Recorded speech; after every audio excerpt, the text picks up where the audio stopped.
para que eu pudesse estar com os irmãos hoje. E a gente vai continuar essa série que a gente está nesse lindo, maravilhoso texto de 1 Coríntios. Queria que os irmãos abrissem, por favor, suas Bíblias em 1 Coríntios, capítulo 4. Muitos dizem que é a igreja dos corintianos, né? Só que quem escreveu foi São Paulo. Já pensou nisso, não?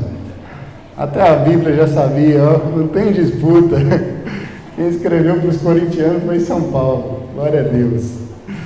Meus amados, abram, por favor, suas Bíblias em 1 Coríntios 4. Você que está nos visitando, nós estamos numa série de sermões expondo o livro de 1 Coríntios. Queria que os irmãos colocassem de pé, por favor, você que encontrou.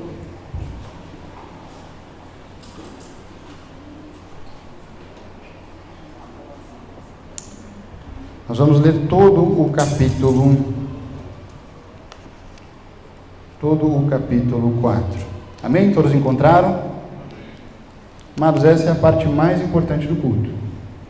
É a parte que nós lemos a preciosa palavra de Deus.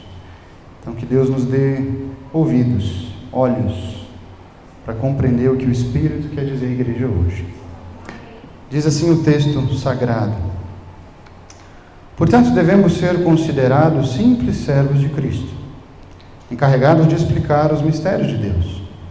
De um encarregado, espera-se que seja fiel.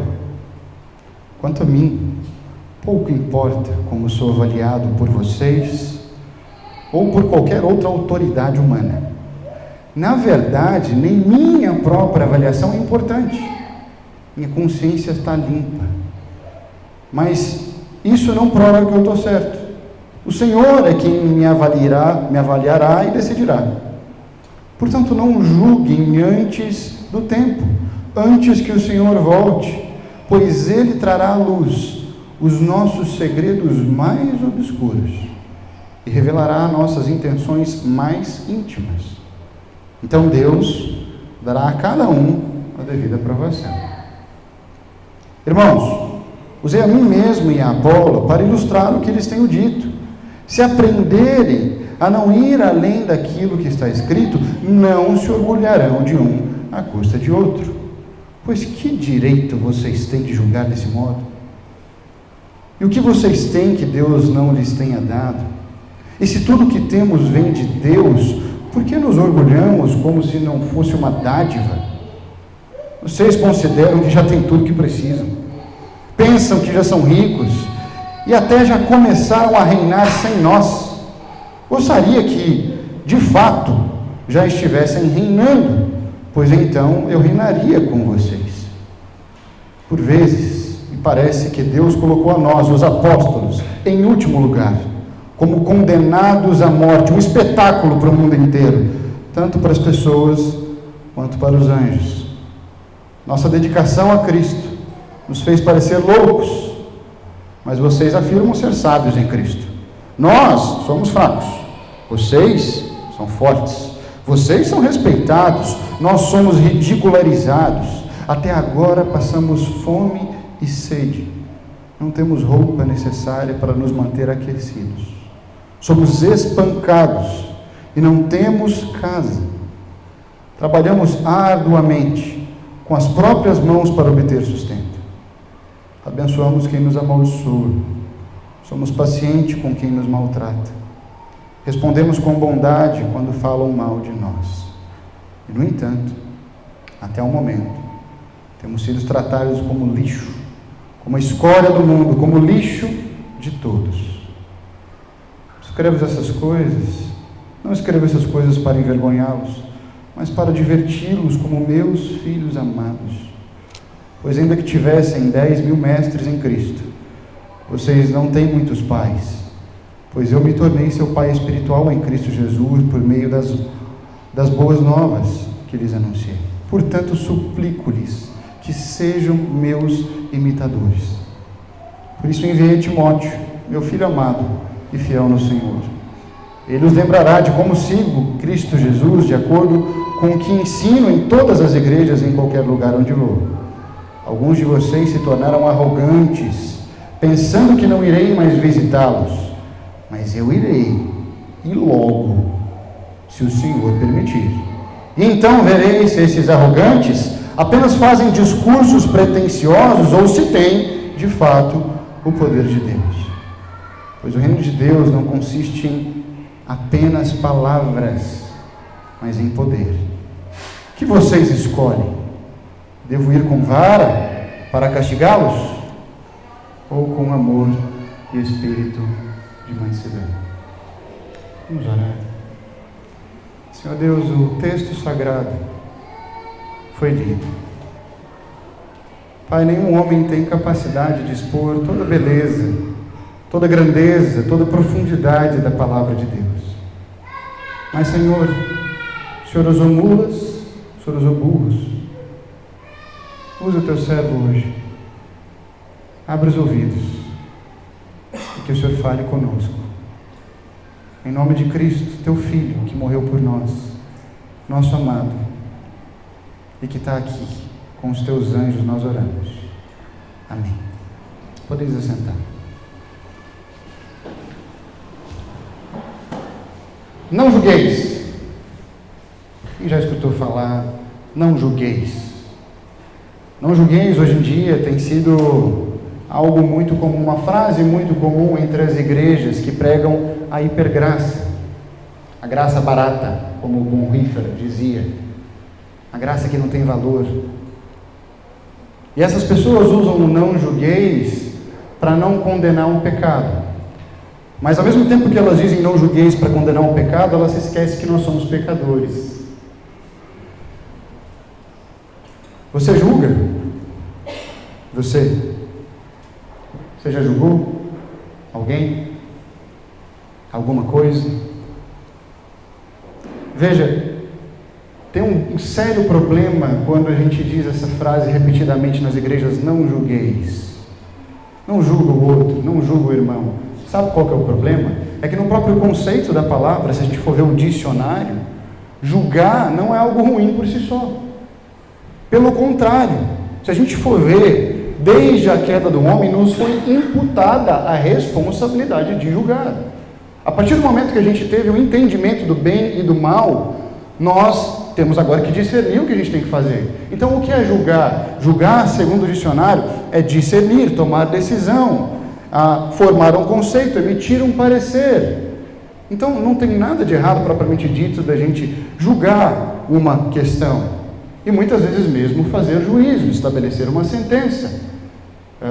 Não há nada de errado quanto a isso. A palavra do grego que a gente leu nesse texto, do julgar, ela é kriket, que significa julgar. E é a mesma coisa do que a gente está falando, é o mesmo conceito da palavra.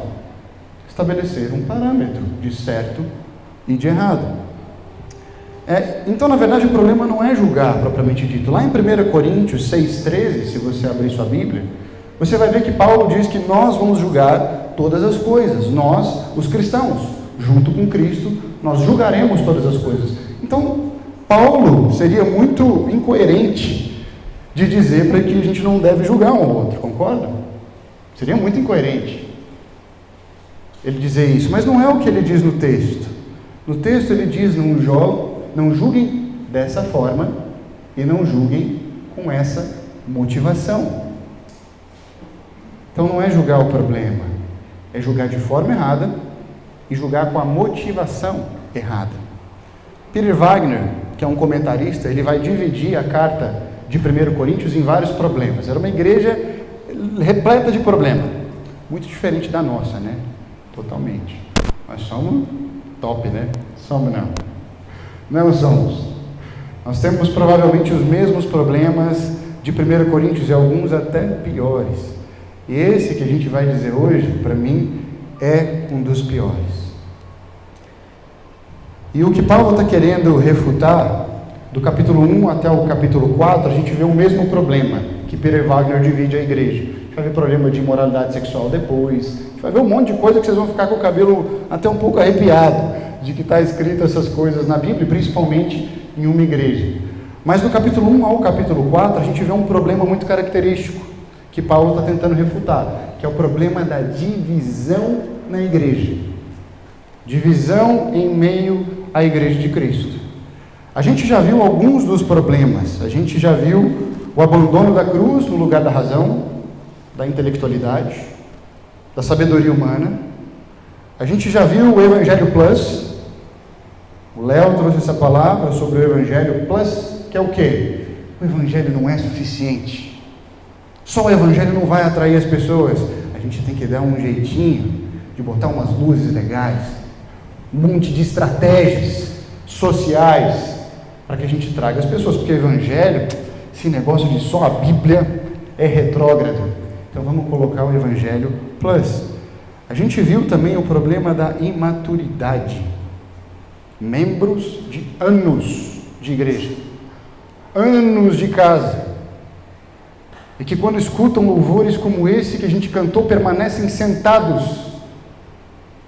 Tem o mínimo impacto. Escutar, logo eu, um pobre pecador, logo eu diante de um Deus imortal, não tem o mínimo efeito.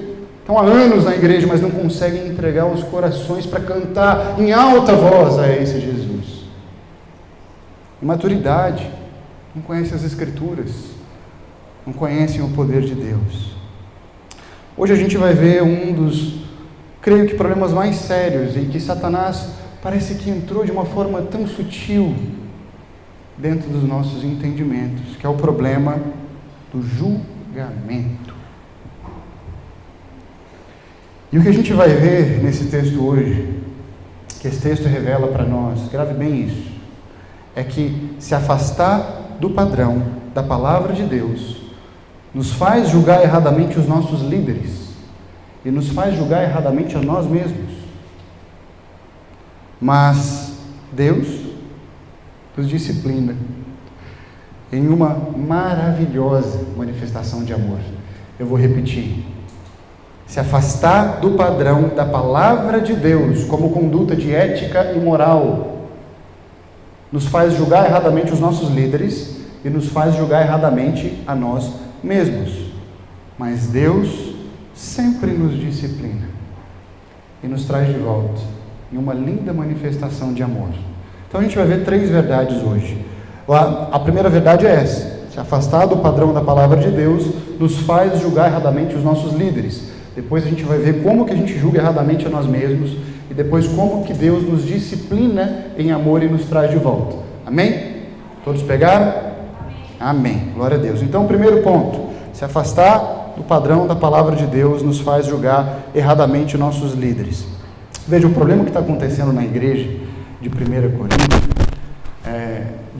Coríntios, de Corinto, não é da carta propriamente dita, né? Mas o que estava acontecendo na igreja era o seguinte: tinham 3 partidos políticos dentro da igreja. Tinha o partido de Paulo, o partido de Pedro e o partido de Apolo. Alguns ainda diziam que podia ter o partido de Jesus. Olha só, 4 partidos dentro da igreja. E o que acontecia? O partido de Paulo eram aqueles que investiam em missões, aqueles que falavam: sim, a gente tem que ir para outros povos, sim, a gente tem que investir em missões, em mais pessoas para conhecer esse evangelho. E esse grupo se fechava e dizia assim: vocês não entendem o que é missões. Tinha o grupo de Pedro. O grupo de Pedro era um grupo conservador. Você sabe aquele grupo que está há anos na igreja e que não quer nenhuma mudança? Está tudo certo com a igreja, não vem mudar não. A igreja está do nosso estilinho, do nosso jeitinho, com o nosso padrão. Uma novidade, gente nova? Não traz gente nova aqui não. A hora que chega gente nova, chega das costas. Não sei se os irmãos já foram à igreja assim, eu fui. Fechada em 4 paredes, em si mesmada. O evangelho é para nós, aqui para dentro. Saiu daqui, calma lá, vamos com calma. E tinha o grupo de Apolo. Esse grupo de Apolo, ele pegaria muitos hoje. O grupo de Apolo são os intelectuais. Eu sou calvinista. Calvinista, você é o quê? Arminiano? Rapaz, você não entra na minha igreja não. Você não faz parte da minha coalizão do evangelho. Você não faz parte do meu entendimento. Teologia diferente? Opa, que não. Grupo de Apolo, os intelectuais, inteligentes, capazes. Liam de forma diferente, né? Sabiam mais que todo mundo, né? Esse era o grupo de Apolo.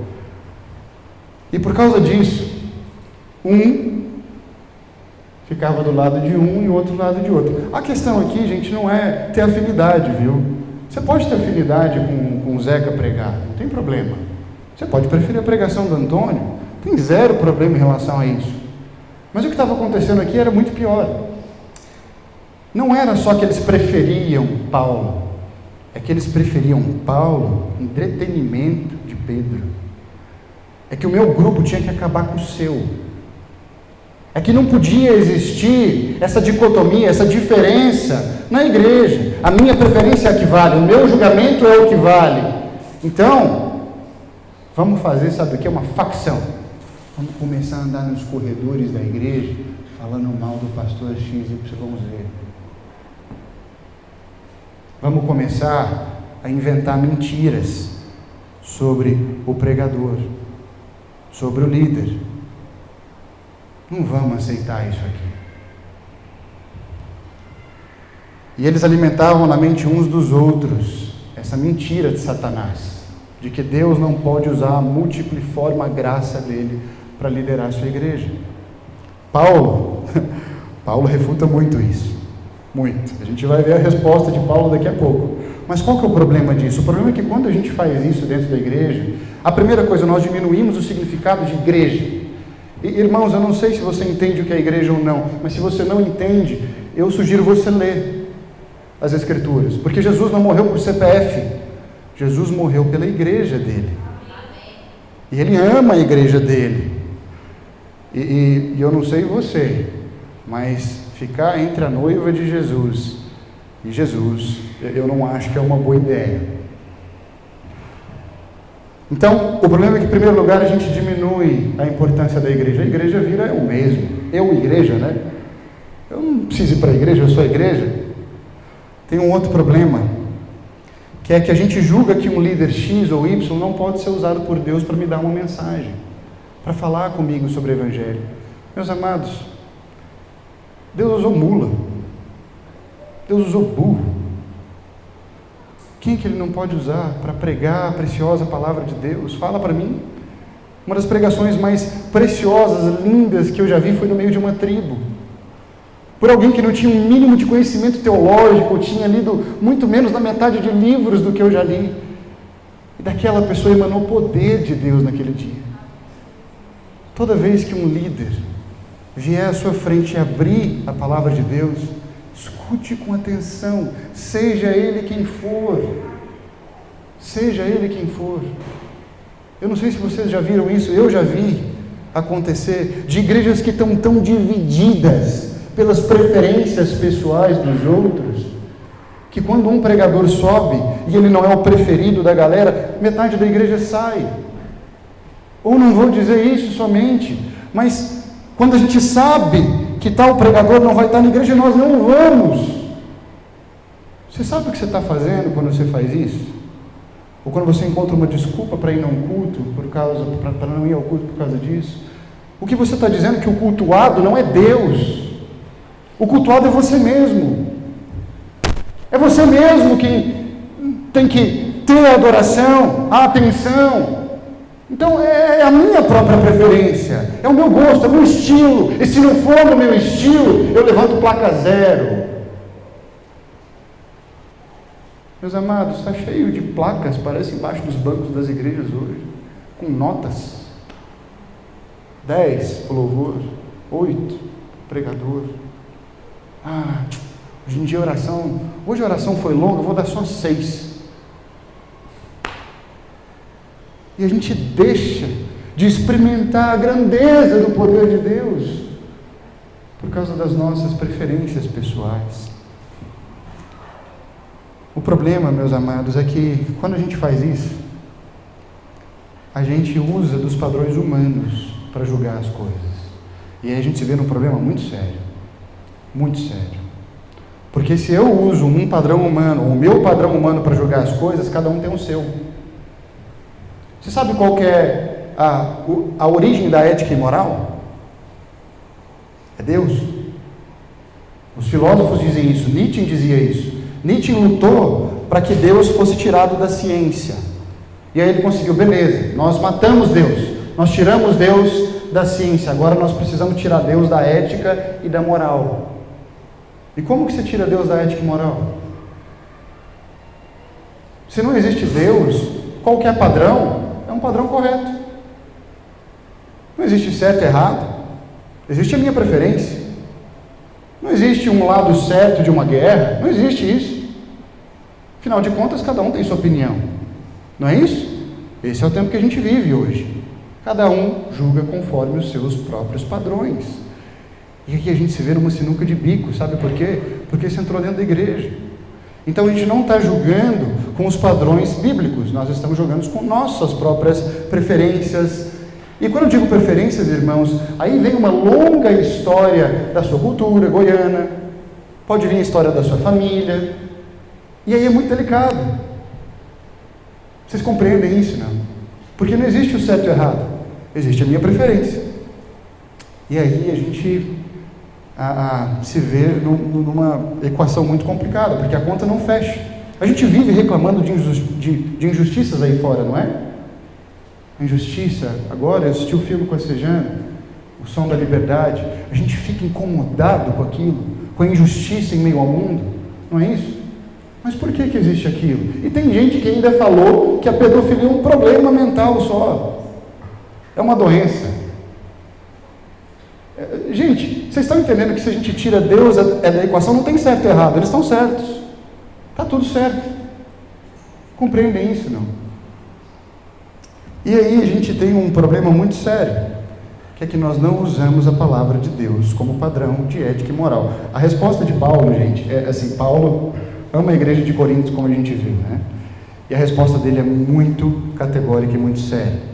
Olha a resposta dele. Ele começa dizendo o seguinte, olha, eu acho que se esqueceram de avaliar a nós, líderes, conforme os padrões bíblicos.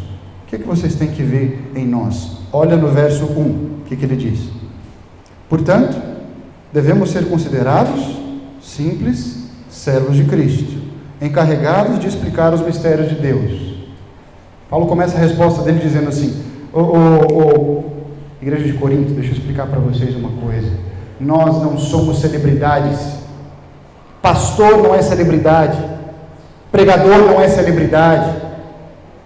A palavra que ele usa aqui para servo é a mesma palavra que se traduz em 3 outras do grego. Diácono, doulos e huipereta.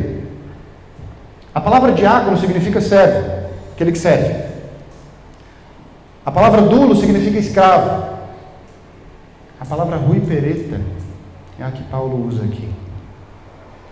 Huipereta eram os escravos condenados à morte, que remavam os galeões, grandes navios de Roma. E eles ficavam dias remando no escuro, dia e noite, sem saber, sem ver a luz do sol. Em meio às remadas, fezes e outros dejetos humanos vinham sobre eles, junto com as águas do navio. Muitos morriam. O que Paulo está dizendo para ele é, nós não somos celebridade, nós somos huipereta. Nós somos escravos condenados à morte. Vocês entendem isso, não?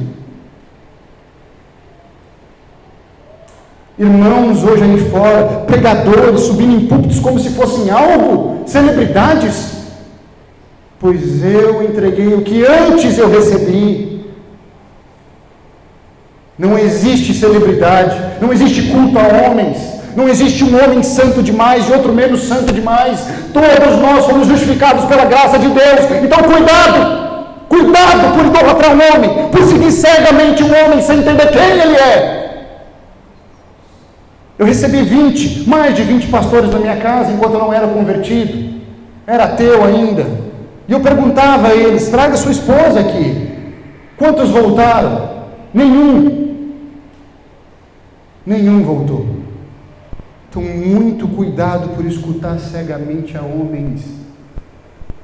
Eu oro, meus queridos, para que nossa igreja seja reconhecida como igreja de Bereia, que enquanto o pregador falava e pregava, os homens vinham e questionavam e vinham as minúcias das Escrituras, porque eles queriam entender, eles não queriam ser só convencidos pelo pregador, mas eles queriam realmente compreender a grandeza da obra de Deus.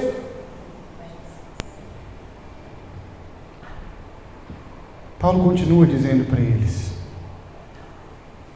nós não somos gurus espirituais, nós somos mordomos.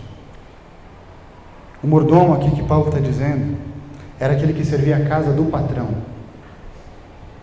É a mesma palavra para dispenseiro, aquele que administra, aquele que supervisiona. O que Paulo está dizendo é, gente, o conteúdo não é mudado pelo pregador e não pode ser mudado. O conteúdo existe, nós pegamos da dispensa e entregamos aos homens. É isso que a gente faz. Aí vem homens aí fora dizem que tem uma revelação nova. Cuidado com esse negócio de revelação nova. Cuidado com gente que fala, tive uma revelação, Deus falou comigo. Cuidado com quem diz que Deus falou com ele demais. Avalie conforme as Escrituras. Cuidado. Meus amados, a gente fala cuidado aqui no púlpito, parece que a gente só está querendo fazer a pregação ficar bonita, né? Quando eu falo cuidado, sua vida depende disso. A vida de outras pessoas dependem disso. Não é brincadeira o conteúdo que você escuta na internet, que você escuta de pregadores. Não é brincadeira. E Paulo continua dizendo, nós apenas pegamos e entregamos a vocês o que antes a gente recebeu. E o que é o papel de nós pregadores? Ensinarmos parte da Escritura? Não. Ensinarmos toda a Escritura. Toda a Escritura. Eu oro, meus amados, para que nossa igreja seja tão madura na fé, que nós possamos avaliar em amor todo pregador que subir aqui no púlpito e poder chegar no final, como já aconteceu comigo uma vez, e o irmão olhar para mim e falar assim: irmão, você falou um dado errado. E eu agradecer ele, falei: obrigado, meu irmão, obrigado. Eu oro para que isso aconteça aqui. Meus amados, não existe guru espiritual. Cuidado com quem diz que tem chave demais para abrir sua vida. Pega essa chave. Cuidado com esse negócio de chave. A chave é toda a palavra de Deus. Não é um monte de argumentinhos que eu uso, partes da Bíblia, que agora vão destravar algo na minha vida. Para com isso. É toda a palavra de Deus, toda ela é a grande chave da nossa vida. A chave para a gente voltar a ser gente de verdade. Paulo continua no verso 3 e no verso 4. Olha o que ele diz: quanto a mim, pouco importa como sou avaliado por vocês ou por qualquer autoridade humana. Na verdade, nem minha própria avaliação é importante. Minha consciência está limpa, mas isso não prova que eu estou certo. O Senhor é quem me avaliará e decidirá. Olha bem o que ele está dizendo aqui. Não é que ele está menosprezando a opinião dos coríntios. Ele não está fazendo isso. Ele não está dizendo: a opinião de vocês pouco me importa. O que ele está querendo dizer não é a opinião de vocês que é importante, mas não é a minha também. A minha pouco importa. Os meus conceitos, as minhas verdades adquiridas, pouco importa. Paulo vai dizer isso lá no livro de Gálatas, quando ele vai dizer: olha, se tinha alguém para ser orgulhoso nessa terra, sou eu. Eu podia me orgulhar. Judeu, nascido, circuncidado, mestre da lei. Paulo tinha aprendido, gente, com o maior dos mestres de seu tempo, Gamaliel. E mesmo assim ele fala: eu não consigo me avaliar. Vocês estão entendendo isso? Não. Não sou eu quem me avalio. Quem que nos avalia então? Eu vou pegar para que todos possam enxergar. Esse livro nos avalia. É esse livro que nos avalia. Meus queridos, eu não sei se vocês entendem, mas aqui há sangue, aqui há morte, aqui há choro, nesse livro. Esse livro é o maior milagre da humanidade. Tem gente que diz que sente saudade de ver milagres, né? Pega a sua Bíblia. Esse livro é um milagre. 1500 anos para ser escrito. 40 homens diferentes, 3 línguas diferentes, 3 regiões totalmente diferentes. No entanto, não há uma contradição nesse livro. Esse é o livro que a corte americana usa quando eles vão julgar um caso, até hoje.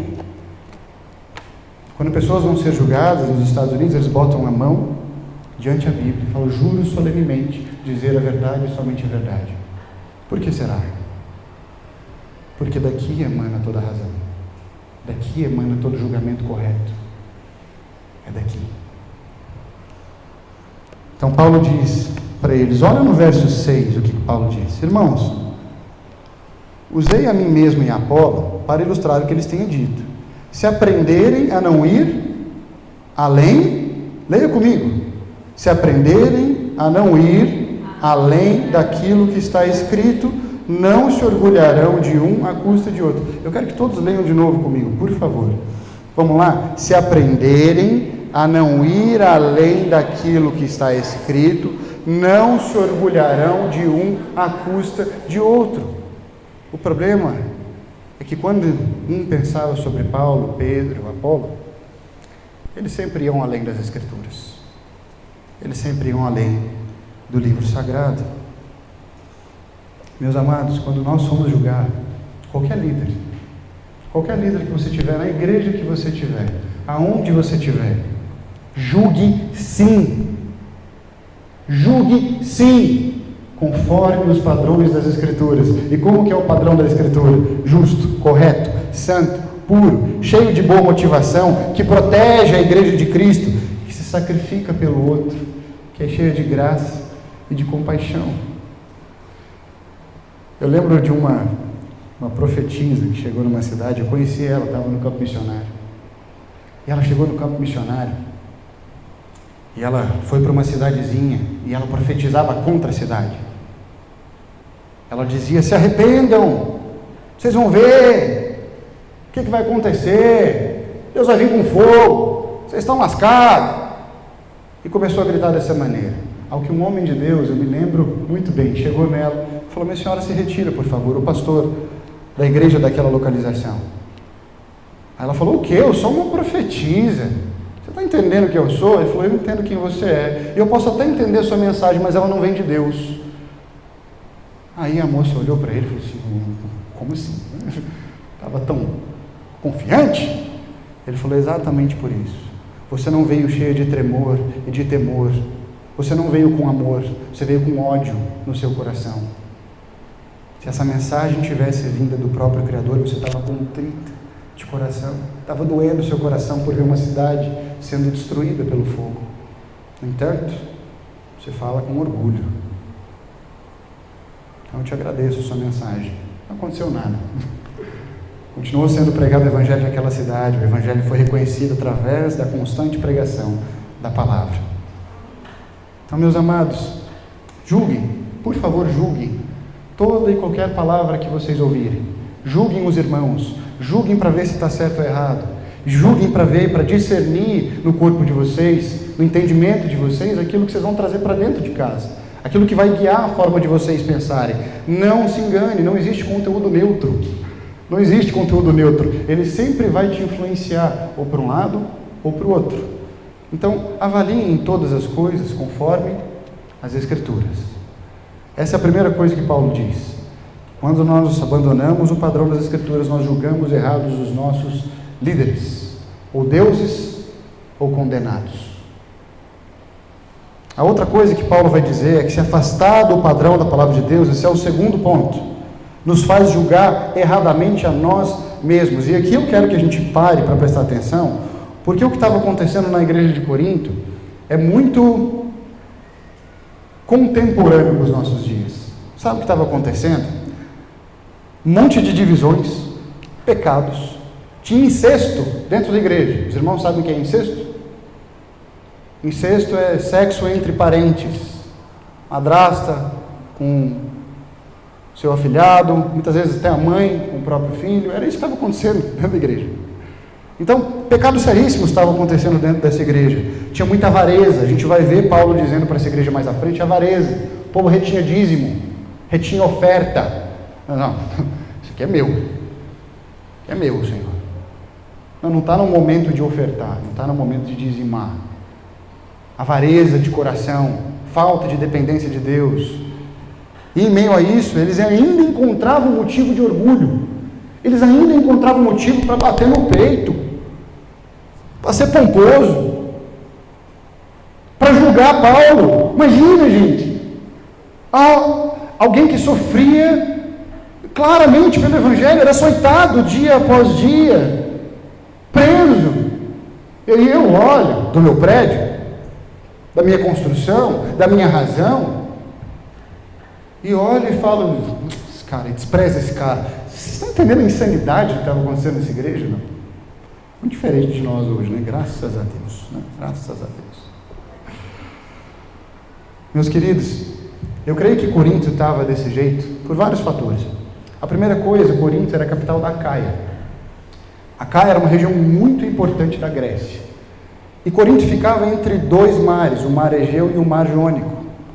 Tinha muitas rotas marítimas que vinham sobre esse lugar, economia pujante, gente de todo canto do mundo, como se fosse uma Nova York dos nossos dias, um grande porto, um grande centro, multicultural. Haviam também os intelectuais, os filósofos da época, tinham muita gente ali que se reunia na cidade de Corinto. Também tinha na cidade de Corinto o templo de Afrodite, ficava no alto da cidade, era um templo que tinha mais de 1000 prostitutas cultuais, que desciam ao porto quase todos os dias. Então era uma cidade muito importante, muito imponente, reconhecida pela sua espiritualidade, mesmo que pagã. E aí o que Paulo diz? O que eles chegam à conclusão? Nós somos cara. Olha só, olha o nosso padrão de vida. Nossa igreja tem um prédio, olha o tamanho do nosso prédio, olha o tamanho do nosso telão. Nós somos potentes. Então eles se achavam intelectuais, só a gente presta atenção na Bíblia. Eles se achavam ricos, eles se achavam relevantes. Por que eles se achavam relevantes? Porque ele estava cheia. Meu amado, esquece a palavra relevância, por favor, em meio à igreja. Essa palavra que usam aí fora para relevância na igreja é uma igreja aparente, é uma igreja que realmente aparece. Pelo quê? Não pelas obras propriamente dito, mas pelo número de pessoas. E aí ela se torna relevante. É o número de pessoas que eu tenho, quantos seguidores eu tenho. É isso que me torna relevante. Então, para eles estavam nadando, surfando no alto da crista. Estamos bem demais, honrados, respeitados. Aonde eles passavam vinha um tapete. Olha só, a igreja de Corinto, os intelectuais olhavam para as outras igrejas e falavam, olha esses presbiterianos aí, olha esses batistas, esses assembleianos, nossa, fica dando oportunidade. Aqui não, aqui nós somos batistas. Desse jeito, os caras honrados, cheios de orgulho. Amados, o que eu vejo acontecendo nessa igreja é exatamente o que aconteceu na igreja de Laodiceia. Abra sua Bíblia comigo em Apocalipse 3,17. Apocalipse no final da Bíblia. Apocalipse 3, verso 17.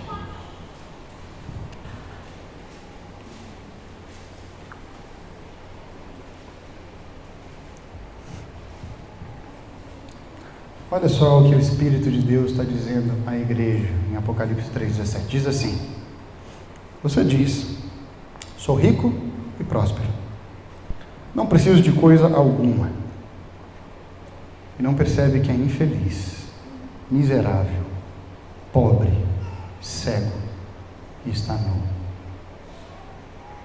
Mais acima nesse texto nós vamos dizer que Deus está a ponto de vomitar essa igreja. Você não é quente, você não é frio, você não é coisa alguma. Estou a ponto de vomitar-te da minha boca. A resposta de Paulo a esse orgulho se inicia no verso 7. Olha o que ele diz: pois que direito vocês têm de julgar desse modo? Que vocês têm que Deus não lhes tenha dado? E se tudo o que temos vem de Deus, por que nos orgulhamos como se não fosse uma dádiva? Certa vez um jovem perguntou ao seu amigo: Querido, eu queria que você orasse por mim, para que eu fosse mais humilde, para que eu tivesse o coração menos orgulhoso. Ao que esse jovem amigo respondeu a ele: orgulho? O que você tem que te pertence para que você se orgulhe? Entende isso? Meus amados, a gente ama falar de graça, né? Misericórdia, graça. Misericórdia é simplesmente Deus não nos dá aquilo que nós merecíamos. Graça é mais do que isso. É Deus ainda vir com misericórdia, bondade, e nos dá muito mais do que nós um dia mereceríamos. A gente fala de graça, mas a gente não compreende a graça. Meus amados, sabe quem plantou essa igreja?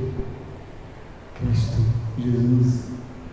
É dele, nada nos pertence, nem prédio, nem honra, nem coisa alguma que o homem venha dar a nós, nada nos pertence, é tudo dele. E tudo volta a ele em louvor, em glória. Você entende isso? Não? Sua empresa não é sua, meu querido. Não foi você quem fez. Não é você com a sua capacitação, genialidade. Deus te deu isso. Deus te deu inteligência, capacidade cognitiva, habilidade com as mãos. Deus quem te deu habilidade com os pés, Washington. É o próprio Deus quem nos dá isso. Então, não tem como nós nos orgulharmos. Vocês entendem isso, não? Não tem como eu chegar e falar assim: vocês estão vendo? Aqui, ó, foi minha metodologia aqui na Calvário. É porque a gente tem um presbitério assim, assado, sabe? Aí o Zeca mexe assim com as pás. Meus amados, é graça. Graça significa que tudo que nós temos não pertence a nós, foi dado a nós, como um presente merecido. De forma graciosa, o homem ensanguentado nos deu. É por isso que não faz sentido você reter dízimo, oferta.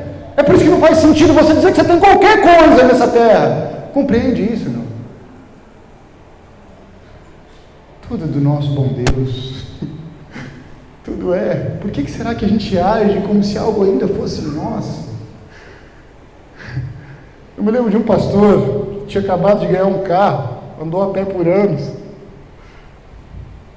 E aí, na hora que ele está saindo da concessionária, vem um cara e bate no carro do pastor. O pastor saiu do carro, o cara saiu meio que nervoso. Meu Deus do céu, e agora? O pastor olhou para o carro e disse: ó Deus, seu carro está aí. Está aí seu carro. Bateram nele, se o senhor quiser que eu ande, eu vou andar. Se o senhor não quiser, não vou andar. Meus amados, nada pertence a nós. Nós somos simplesmente administradores daquilo que Deus graciosamente nos entregou. Paulo continua, e agora Paulo, ele começa uma parte de uma ironia santa aqui no texto. Olha o verso 8, o que Paulo diz. Olha, vocês consideram que já tem tudo que precisam. Vocês pensam que já são ricos e até começaram a reinar sem nós. Eu gostaria que, de fato, vocês já estivessem reinando, pois então eu ia reinar com vocês. Ele está dizendo: meus amados, não é o tempo de nós reinarmos ainda. Vai chegar o tempo de nós reinarmos com Cristo Jesus. Não é nesse tempo. Tem um monte de cristãos aí fora que dizem: eu sou filho do rei e por isso eu tenho direito. Será que você não leu a Bíblia? Você tem direito a o que nessa terra? Fala para mim. Parece que não leu as Escrituras, que dizem muito claramente que nada nos pertence. E aí a gente sai dizendo que eu sou filho do rei. Eu sou filho do rei e por isso eu vivo como ele, eu morro como ele.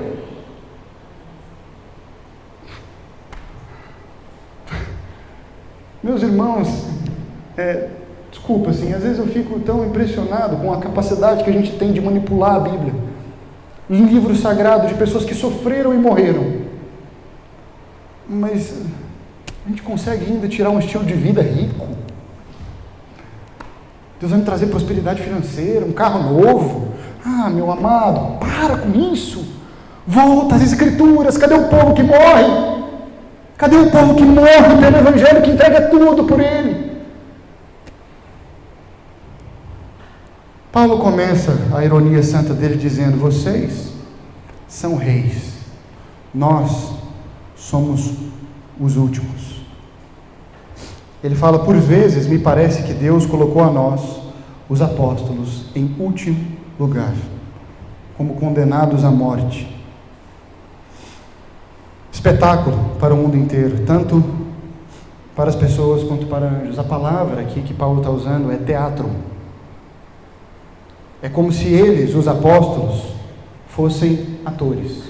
Apóstolos, meus queridos, é do grego, significa enviado. No sentido de apostolado, não existem mais apóstolos no mundo, só 12.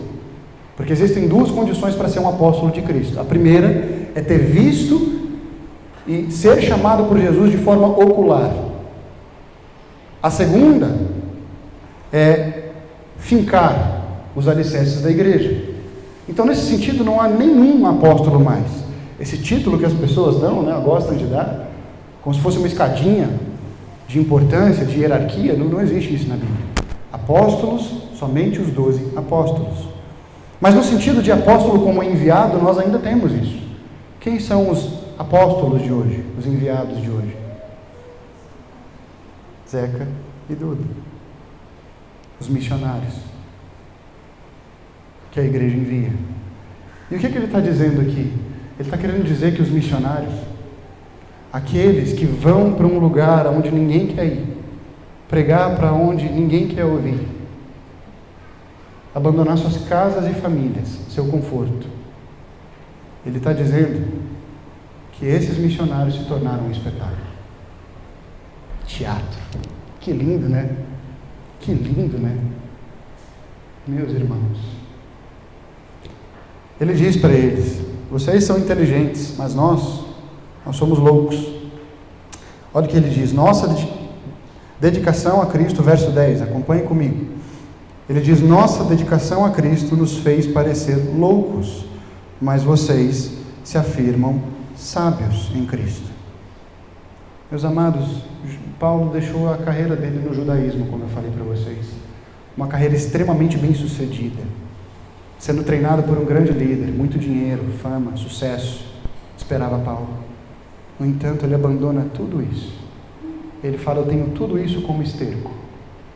Eu podia ser aquele que mais me orgulharia. Os historiadores dizem que, se fosse nos dias de hoje, Paulo teria pelo menos 7 faculdades, entre doutorados e PhDs. E ele diz: tudo isso é esterco para mim. Eu tomo tudo isso como lixo. Mas vocês são inteligentes, né? Vocês são. Ele continua dizendo: vocês são fortes e nós somos fracos. Olha o verso 10. Nós somos fracos, mas vocês são fortes.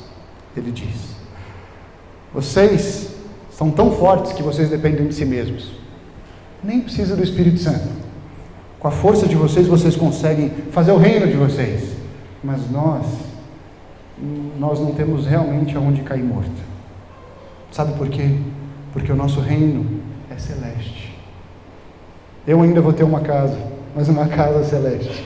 É o que Paulo está dizendo para eles. Vocês são respeitados, nós somos ridicularizados. Vocês, aplausos pomposos. Nós, por onde nós entramos e passamos, pedras vêm ao nosso encontro.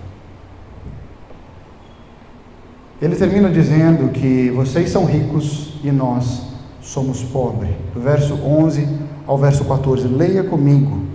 Do verso 11 ao verso 14. Até agora, passamos fome e sede, não temos roupa necessária para nos manter aquecidos. Somos espancados e não temos casa. Trabalhamos arduamente com as próprias mãos para obter sustento. Isso é um absurdo. Abençoamos quem nos amaldiçoa, somos pacientes com quem nos maltrata.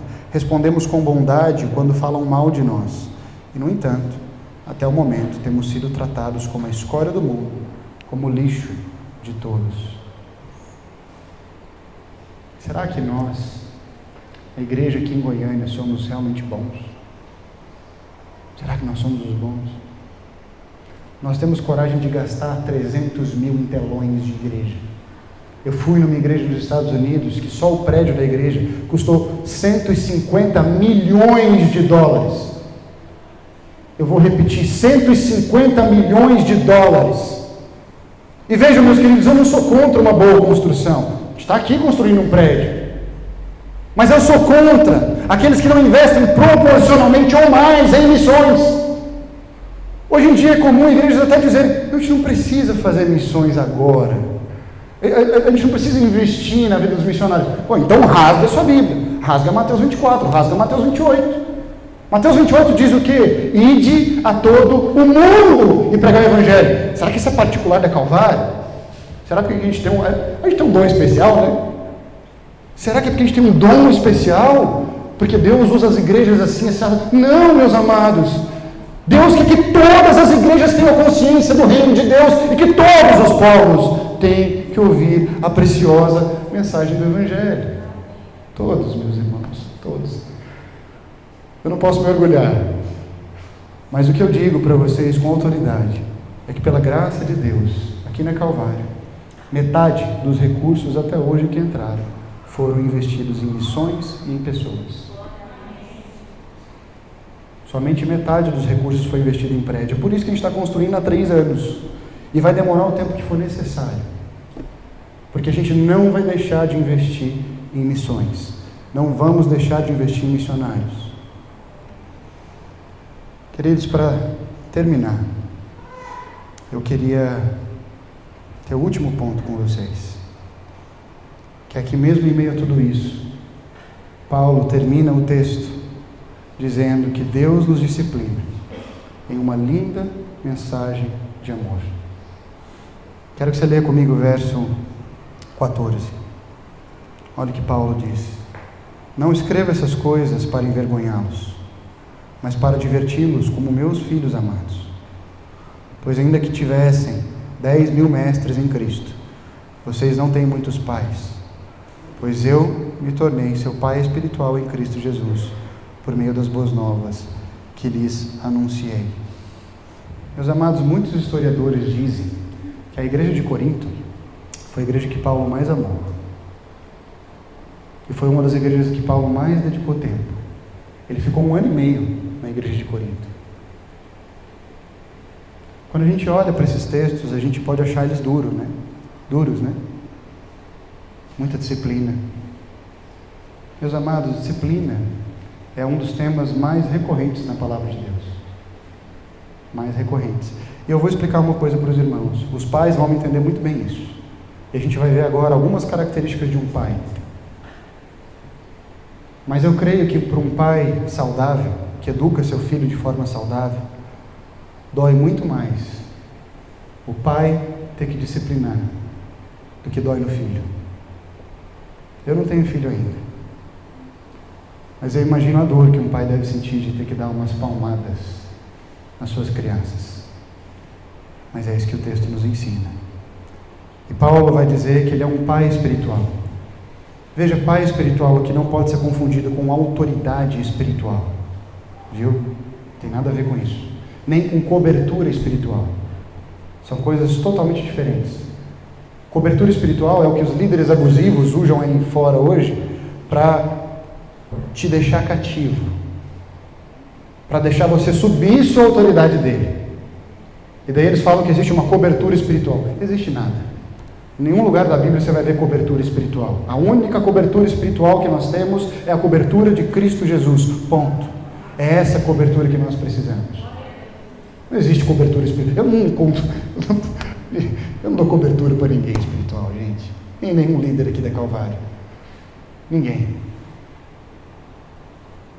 Nem autoridade espiritual, como se eu fosse uma autoridade que estou acima dos irmãos. Paulo não fala com esse nível de arrogância. O que Paulo está dizendo para eles é que ele gerou eles. Amados, Léo, eu, Antônio, Zeca, um pouco depois, pouquinho só, nós vimos essa igreja nascer. Olha para Bebel, eu não sei onde é que está Bebel, mas se você ver a Bebel, você vai ver a idade da igreja. 4 anos de idade. Quando a Bebel nasceu, nós tínhamos o quê? Tinha acabado de plantar, tinha um mês de igreja. Olha para Bebel que você vai ver a nossa história até hoje, o nosso tamanho até hoje. Amados, eu vi gente vir, gente voltar. Eu posso até sair da igreja um dia. Outros podem sair.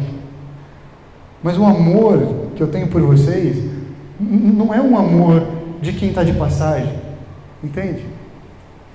Não é de quem assumiu a igreja ontem. Nós amamos vocês porque nós vimos essa igreja desde os primórdios dela. Nós vimos ela engatinhar. Nós vimos desde o início a gente ter que cantar, tocar, não tinha grupo de louvor, não tinha som, não tinha ninguém. E nós vimos isso nascer. Nós vimos a gente tomar a decisão juntos de construir um prédio. Nós tivemos várias decepções. Mas isso é precioso. O que Paulo está dizendo para eles é: eu tenho vocês como um pai. Eu não estou de passagem. Vocês podem ter muitos mestres, e não tem problema vocês terem muitos mestres. Mestres aqui vem da palavra preceptor.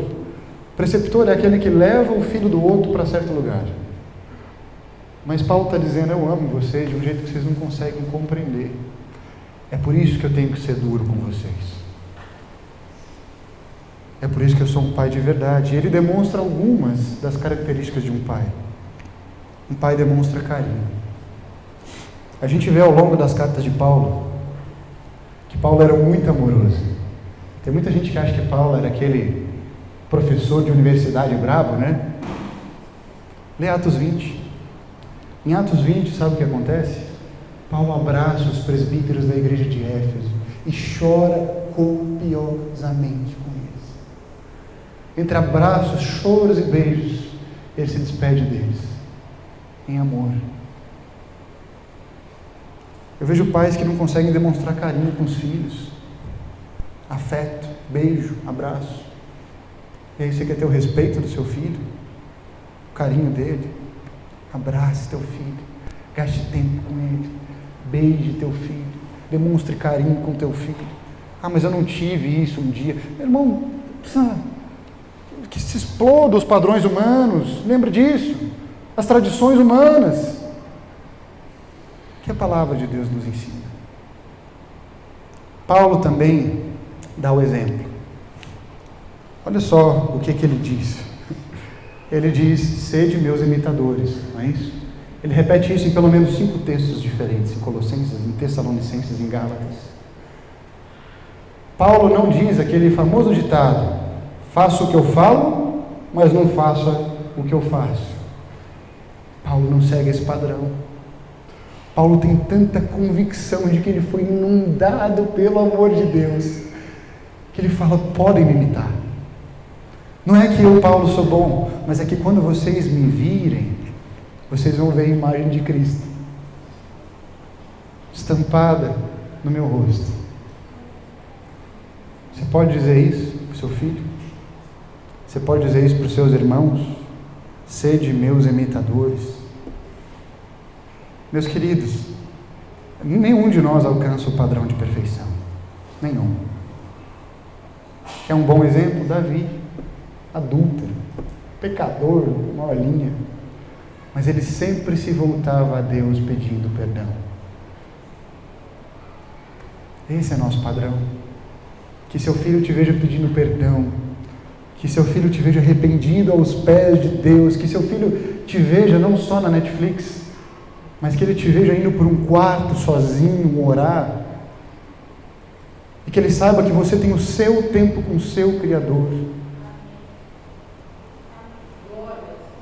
O Pai cuida. Olha o verso 17. Ele diz assim: por isso enviei Timóteo, meu filho amado e fiel no Senhor. Ele os lembrará de como sigo a Cristo Jesus. Paulo não podia estar naquele momento com os irmãos de forma corpórea. Ele estava em viagem missionária. Essa igreja foi plantada durante a 2ª viagem missionária de Paulo. Ele provavelmente, quando envia essa carta, está na 3ª viagem missionária dele. Então, Paulo não podia estar de forma corpórea, mas Paulo entende que o problema da igreja é tão sério que manda Timóteo. Ele envia Timóteo, seu ajudador, para que pudesse socorrer aquela igreja. Um pai cuida. Um pai tem autoridade. Olha o que Paulo diz no verso 18. Alguns de vocês se tornaram arrogantes, pensando que não irei mais visitá-los. Mas eu irei, e logo, se o Senhor permitir. Então, vereis se esses arrogantes apenas fazem discursos pretensiosos ou se tem de fato o poder de Deus. Um pai tem autoridade. Veja, autoridade não é autoritarismo. O autoritarismo é exigir reconhecimento. A autoridade é ganhar reconhecimento pelo exemplo. O que Paulo está falando é: eu tenho autoridade entre vocês.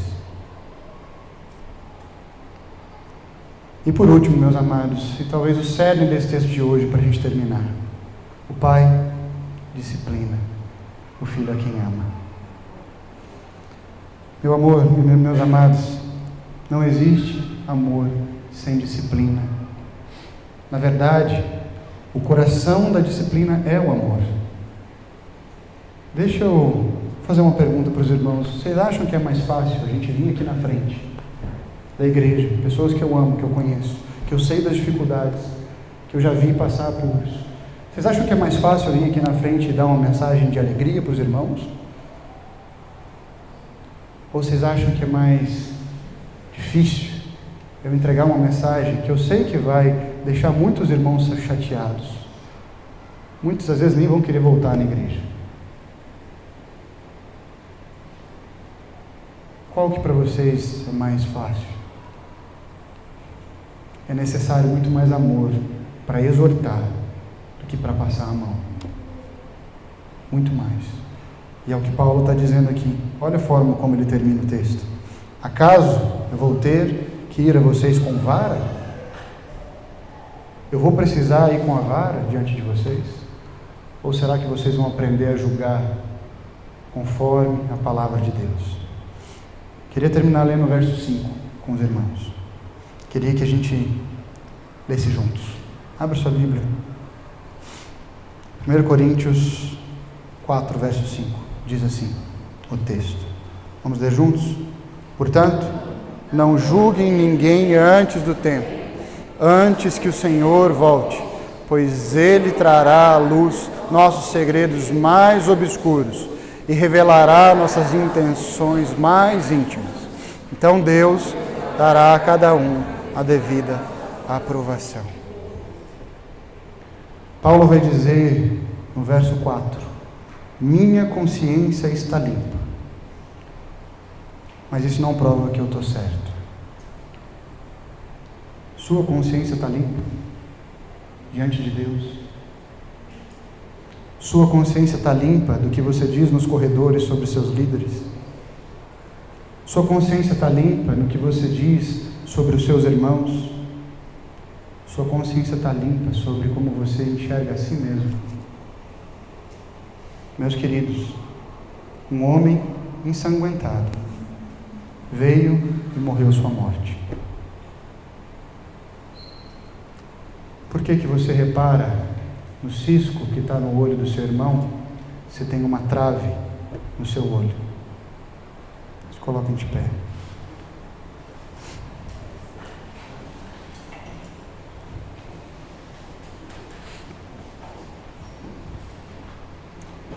Quero que você tenha um momento agora, você e Deus, que você se coloque diante do Senhor, que você avalie a sua forma de julgar, se ela tem sido bíblica ou se ela tem sido conforme os seus padrões. Quero que você tire esse tempo agora para isso, e um tempo também para pedir perdão a Deus, para clamar a Ele que venha e fale contigo. Ele é poderoso para perdoar os nossos pecados mais ocultos. Coloque diante dele agora tudo isso.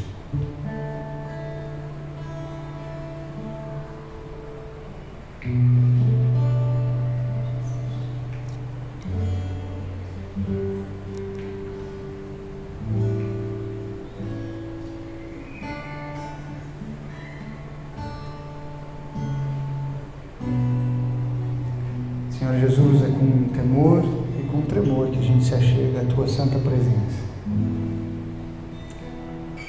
Nós reconhecemos que o Senhor é o único santo, o único puro, o único bom.